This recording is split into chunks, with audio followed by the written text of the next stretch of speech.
Welcome to Brain Strength, the series where this average Joe teaches you a thing or two about sports psychology so you can be the best version of yourself. I'm your host, RJ Lynch, with my master's in sports psychology. Let's get this thing rolling. In this episode of Brain Strength, I'm going to be focusing on the idea of self-awareness. One of the main competencies that take you from being an average athlete to being a great one. So what is self-awareness? Self-awareness is the ability to recognize and understand thoughts, emotions, behaviors, strengths, weaknesses. It's just being able to recognize what's going on inside at any given moment or as a whole and make judgments about it. It's about being aware of the states and how they affect our performance. So are you someone that performs better when you're extremely calm, or do you need a little bit of anger or a little bit of fight in you? Self-awareness is also this idea of being aware of the states that you're in and how this affects our performance. Coaches, you'll notice this a lot. I'm sure many of you have asked this question, but you go to an athlete after they do something really well and they ask, how'd that feel? How are you doing after that? And they're like, I don't know. I don't know. And they do something bad, and that you might ask them how things feel, and they're like, I don't know. That's probably someone that needs to work on their self-awareness a little bit, because ideally you at least like to be able to describe how good performances felt versus bad performances, so that you can find your way to that zone, to that spot that you need to be at your best. So what does it look like when you're self-aware versus not aware? Well, the person who's self-aware is very realistic about their strengths and weaknesses. They understand that there are certain things that they're very good at, and they're also very understanding of the fact that there are things that they're not perfect at, they need to work on. And they're able to more accurately judge what needs to be improved on to get the best performance out of themselves. Because sometimes there are certain things in training and sport that we can only do a whole lot. That's only going to shift the needle a tiny, tiny bit versus other things that might make a big difference. And they're more able to notice, like, okay, this shifts the needle a lot. This shifts it very little. I should be putting my attention here. Vice versa, the person who is not very aware of themselves, does not understand things, either overestimates or underestimates. This is the person that you watch and, like, in practice, they kill workouts, they do great things, but then you ask them how they feel and they're like, I suck. I'm no good at this sport. Or they're the person that is not very good, but thinks they're the hottest thing around. They think they're the next Michael Jordan, LeBron James. They think they're great, even though they have a long way to go. The self-aware person is able to notice and manage emotions and emotional responses. So when they become angry, or when they become depressed, sad, when they're being down on themselves and negative, they're able to recognize the fact, like, I'm being kind of negative right now. And being negative doesn't help my team or myself perform well. So I'm going to take a step back, breathe, and refocus myself, because this emotional feeling I have right now is not helpful for me. The person who is not very self-aware will have poor emotional control. They are more reactive. They're more, things happen, I must act, instead of thinking through things clearly. They're unable to really notice what's causing shifts and then how these shifts are affecting their performance. The person who is self-aware is very open to feedback. They understand that they're not the best. They understand that they have weaknesses. So they're going to listen to people so that they can notice, like, okay, they notice the same thing about me. That confirms where I need to be there. Or I knew that was a weakness. That's how I fix it. Thank you. Whereas the person that's not very aware tends to be a lot more inflexible, because they either overestimate, underestimate their abilities. They either think, I don't need to get better, or I can't get better. Or no matter how much feedback you give me, it's not going to change how good I am, so I'm just not going to pay attention. And along those same realms, the person who's self-aware is going to set better goals.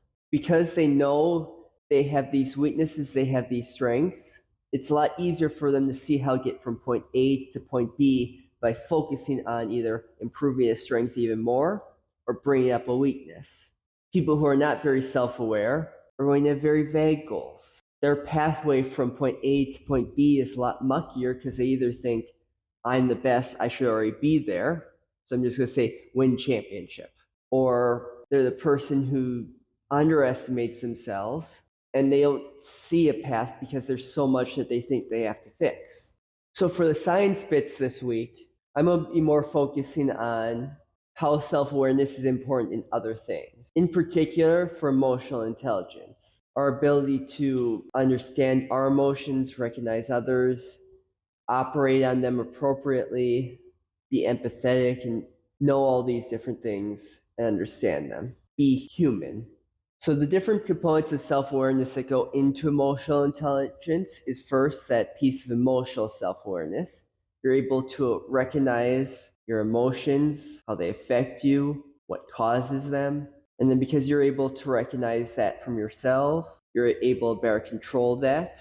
And then when you have other people reacting in certain ways, you have a better understanding like, oh, yeah, I can see why that caused someone to be angry, or I understand how this stresses them out. The second piece is accurate self-assessment. So someone who is very self-aware is not only recognizing things, they're accurate about their awareness. They're accurate about what's going on. They understand these strengths and limits. They understand what's going on from a realistic standpoint. And whenever you're able to assess yourself more accurately, you're a lot more likely to assess others correctly. You're able to recognize strengths and weaknesses across the board. Because generally, we're a lot more critical on ourselves than we are other people, unless we're those minorities of people that are extremely overconfident, that think they're perfect and everybody else just sucks.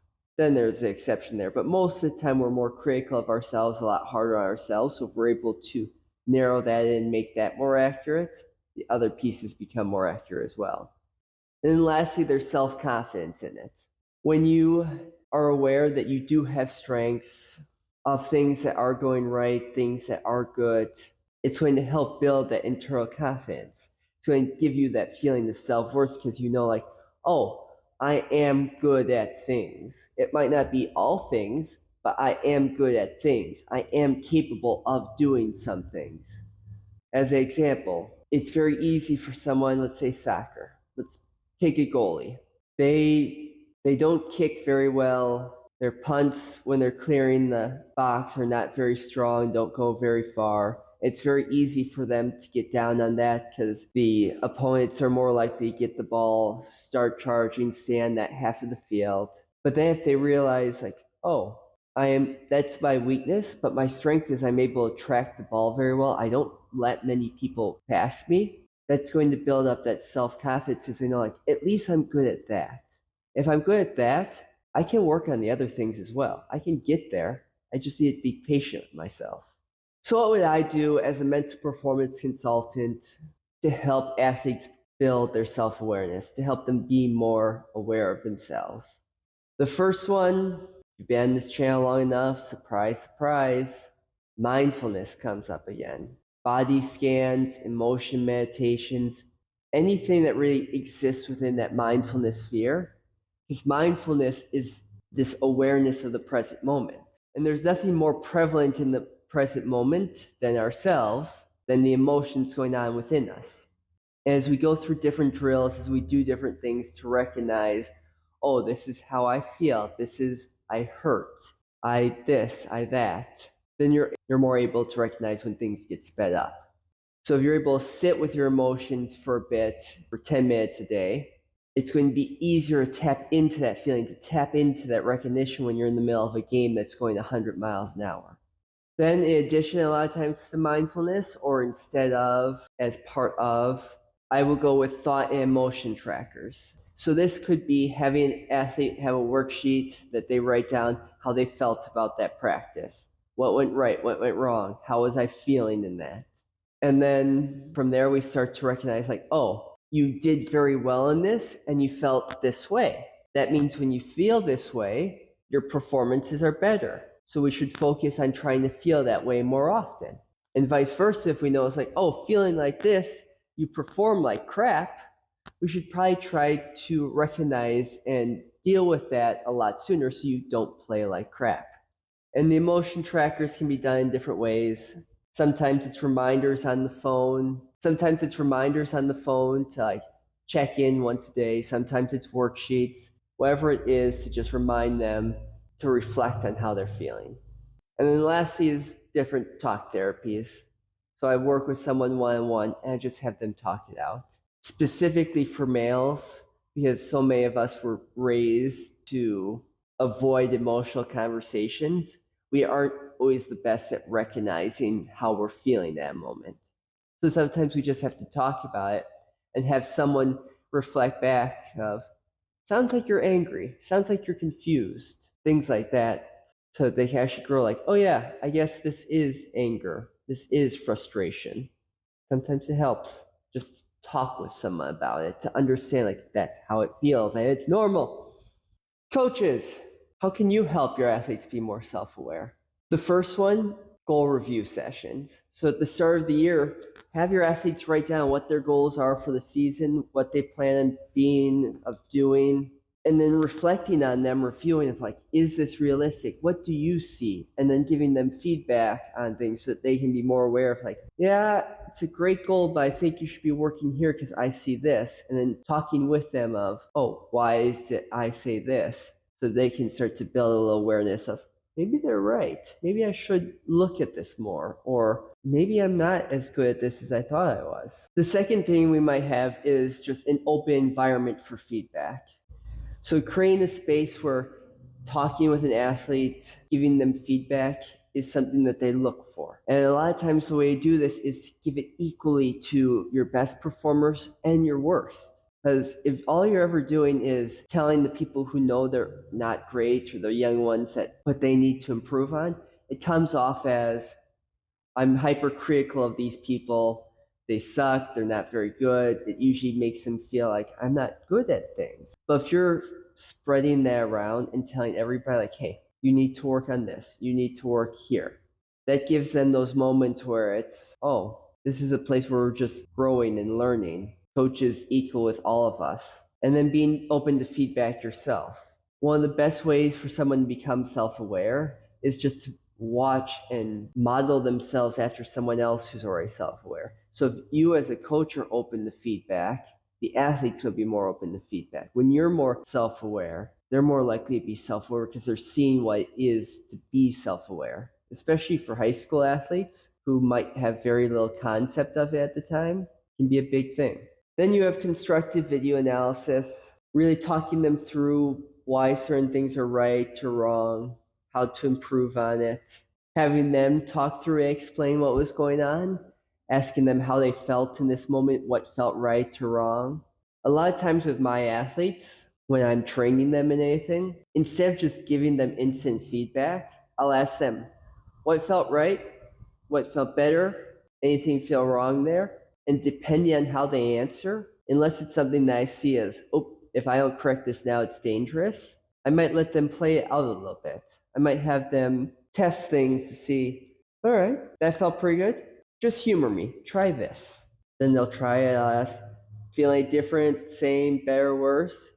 They say, felt better. I'll be like, okay, do it again like that. Felt worse? Well, let's not do that. Felt the same? Up to you. Keep trying both ways a little bit. See if you notice difference over time. So I'm putting the ownership on them of, oh, this feels good, this feels bad. Can I communicate that to my coach? Because if I can communicate it, it means I can recognize it. I can name it. I can give it words. If I can't communicate it to coach, then it means I'm really not aware of it because I don't understand how it feels. I don't understand what I'm experiencing. And then lastly, communication about our own feelings and how things are feeling.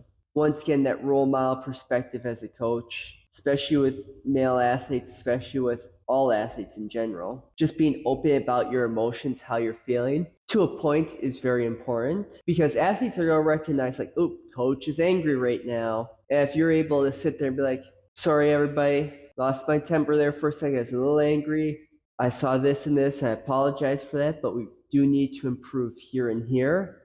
I'm also going to take time to reflect so I don't overreact again. Those simple conversations just set up a pattern of, oh, It's okay to notice emotions and deal with them instead of just burying it down and expressing them. So that's all I have for today's episode of Brain Strength. If you have questions or feel like you're lacking in the self-awareness area, feel free to reach out to us at our website, leave a comment below, whatever it might be. And until next time, if I say anything today that offended you in any manner, I hope you can forgive me. And if you say anything in the comments that I find a bit offensive, no, I will forgive you. Brain Strength, out.